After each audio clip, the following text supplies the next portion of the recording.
सारी बातें बोली। और कांति जी बोल रहे थे हमारे, उन्होंने बताया जो पूरा संघर्ष रहा इनका, कितनी बार कम वोट से आप हारे, लेकिन जनता के बीच में आप रहे और अंत में कोई नेता, कोई पद आपको बड़ा नहीं बनाता, जनता से जुड़ाव रहता है और आप निस्वार्थ भाव से उनके लिए परिश्रम करते रहते हो तो आपको अंत में कामयाबी मिलती है। इसलिए आज आपको यहाँ पर दोबारा हमारे बीच में जनता ने विधायक बनाकर भेजा। और मेरी कमी ये रही कि मैंने ज्यादा दोस्ती लोकेश से करी। लोकेश की बेटे का नाम है लोकेश मीणा, बहुत सच्चा लड़का है, मेरा अच्छा दोस्त है।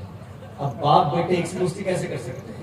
बेटा दोस्ती करता तो बाप सोचता है थोड़ी दिन बात करेंगे, लेकिन कांति संबंध मेरे पुराने हैं, जब ये कांग्रेस पार्टी में नहीं थे तब भी, लेकिन एक किसान परिवार के हैं और हमारे आपके समाज के एक बहुत जाने पहचाने नाम है अलवर जिले के थानेगाजी से। मुझे खुशी है कि आज मिथुन जी के इस कार्यक्रम में आप यहाँ पर आए। अब जो जिले के लोग हैं वो तो सारी पुरानी कहानी बातें जानते हैं, जो जिले के बाहर के आए हैं वो सुन के सोच तो रहे होंगे कि क्या सिस्टम है, कैसे पंप हो रहा है, कैसे पैसा आ रहा है, कैसे तहसील बन रही है। ये सारी बातें मन से बोली नहीं है, लेकिन ये इस इलाके का एक अलग तरह का पानी है। और जब से मैं पैदा हुआ, मैं 1.5-2 साल का था, जब से पायलट साहब यहाँ चुनाव लड़ते आए, 5 साल की उम्र थी मेरी, तब से इस क्षेत्र के लोगों ने, और ये बात सच है, आजकल तो मोबाइल है, इंटरनेट है, बहुत जागरूकता नौजवान में आ गई है। 30-40 साल पहले कोई बहुत ज्यादा टेलीफोन टेलीविजन नहीं थे, उस समय लोग व्यक्तिगत मिलते थे और संबंध बनाने से बनते थे। और ऐसे संबंध बने कि इसमें जीवन में इतने उतार चढ़ाव आए, हार भी हुई, जीत भी हुई, पक्ष भी हुआ, सत्ता पक्ष विपक्ष बहुत कुछ हुआ, लेकिन इस लोकसभा क्षेत्र जिले के लोगों ने जो असीम प्रेम और प्यार दिया, खासकर मेरे परिवार को और मुझको विशेष रूप से, उसका मैं कभी अपने जीवन में या मेरे आने वाली जो पीढ़ियां हैं उसको उतार नहीं सकती। और घनश्याम जी भाषण दे रहे थे, अब जब ये रिटायर हुए थे ना उस दिन, आप जब रिटायर हुए थे तो घर पे भोज रखा तलवार नहीं, मखमल की शेरवानी पहन रखी, मखमल की शेरवानी गुलाबी रंग की। मैंने कहा पंडित जी रिटायर हो रहे, सगाई करा रहे, रिटायर हो रहे, साफा पहन के मूढ़े पर चढ़ के ऊपर तलवार निकाल के लिए। उस समय कार्यक्रम में आया सीताराम मौर्य जी, जिन्होंने मुझे टोपी पहनाई। वेद जी आज के नेता नहीं, जब आप यूथ कांग्रेस में नहीं थे ना, मैं तब से देख रहा हूँ। और आप खींचने की बात कर रहे हो, कुछ भी खींच सकते हैं, 400 सीट को भी आप संभाल कर रखो, कुछ भी। सीताराम जी पुराने कांग्रेस कार्यकर्ता है, हम सबको सोचना पड़ेगा कि अच्छे व्यक्ति को कहाँ मौका दिया जाए आगे बढ़ने का। तो इसमें तो मौके और परिस्थिति की बात होती है, लेकिन ये वो लोग हैं जो 30, 40, 45 साल से पार्टी के लिए मैंने संघर्ष करते हुए देखा है। जैसा मैंने पहले कहा, समय अच्छा हो बुरा हो, लेकिन मजबूती से बुलंद आवाज। और सीताराम जी आपको याद है, आपके गांव में पर मुझे ले गए थे दौरे में, तो वहाँ मुझे बोल के तो कुछ और ले गए, लेकिन वहां मुझसे काम कुछ और करवा लिया और घोषणा कुछ और करवा लिया, और मैंने तीनों करे जैसा आपने कहा। लेकिन ये इनका जो प्यार है, जो समर्थन है, ये राजनीतिक नहीं और ये औपचारिक नहीं, मन से जो लोग प्यार करते हैं वो जज्बात में सब कुछ कहते करते हैं, और यही वो कीमत है। साथियों, मैं इसलिए बोल रहा था कि उनका हम सबसे दिल का लगाव था, कोई जातीय लगाव नहीं था, और ये राजनीतिक मीटिंग भी नहीं है। हम सब तो यही प्रार्थना करते हैं, कई तरह के राजनीतिक उतार आते हैं, चढ़ाव आते हैं, ये अपने बनों में कहावत है कि झील का पानी तो झील में जाके ठहरता है। जिनके दिल की भावना जुड़ी होती है, लास्ट में अपना ही काम आता है, सब अपना अपनों को ही होते हैं, और वो है सचिन जी पायलट। चाहे आप अजमेर से चुनाव लड़े हो, चाहे आप टोंक से चुनाव लड़े हो, चाहे कहीं से भी चुनाव लड़े हो, ये उनकी आत्मा भी दौसा में ही रहती है और दौसा वाले की आत्मा उनमें रहती है। और यही कारण है, हम लोग भी बहुत से लोग जब से राजनीति में से जुड़े हैं, और जो जो मौका लगा उन्होंने अपने कार्यकर्ताओं को आगे भी किया, जिसका उदाहरण मैं आपके सामने खड़ा हूं। सवाल है धैर्य रखने का, सवाल है पैसेंस रखने का। और एक आध सीताराम जी जैसे गलती से रह भी जाते हैं।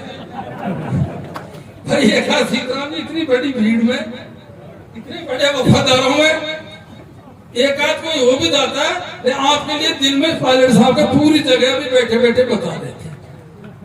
आप ये बताओ, यही तो कारण है मेरे जैसा व्यक्ति जो नौकरी करता था, संपर्क में रहे, आज यहाँ तक पहुंचे। हम कई बार हमारे युवा साथी से भी कहते हैं, अरे तुम तो लगे रहो। राजेश पांडे जी भी सब जानते थे, रमा जी भी जानती थी, सचिन जी की नजर भी खूब तेज है, सब समझते हैं कौन अपना है कौन पराया है। हमने 20 साल तक साफा भी नहीं बनवाया,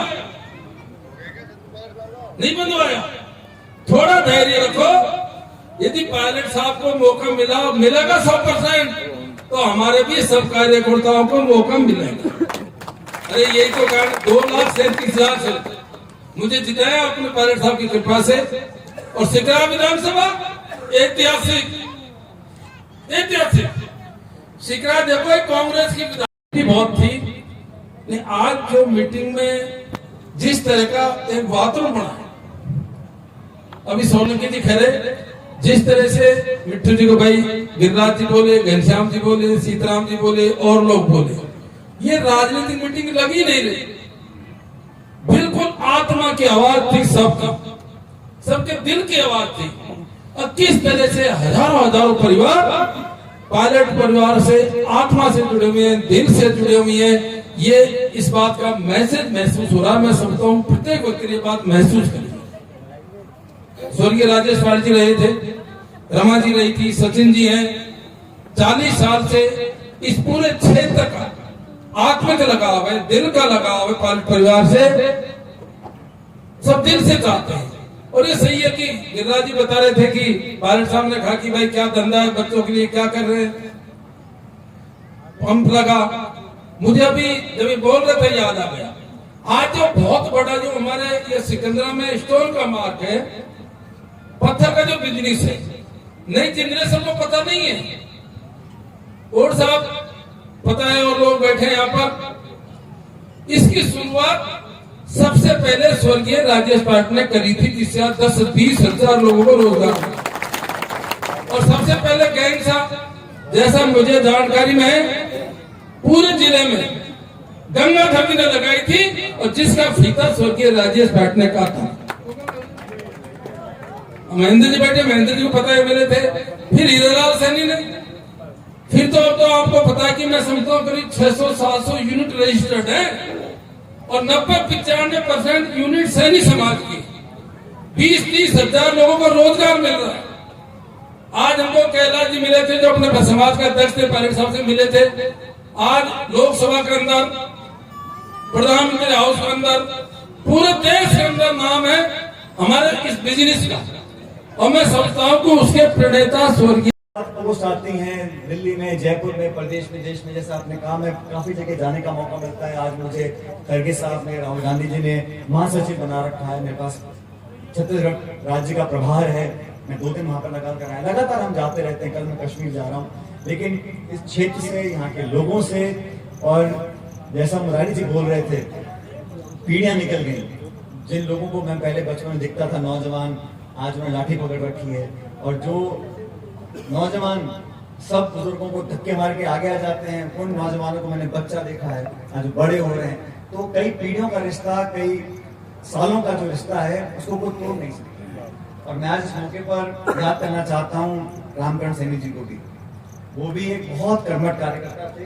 उनका जो आपको मालूम है, उन्होंने पार्टी के लिए बहुत कुछ किया, मन से। लटूर सैनी जी के मुंह से देखने के लिए देखा लटूर जी, वो बोलते हैं ना, मुंह से हो तो गप्तुलाल जैसे। लटूर जी के मुंह से ऐसे ही है, 20-25 साल से 30 साल से कम नहीं। साथी थे रामकरण सैनी जी, और वो बहुत, ये वो लोग हैं जिन्होंने हमेशा झंडा बुलंद रखा, और इस इलाके में हमारी पहचान, पार्टी की पहचान को कभी कम नहीं होने दी।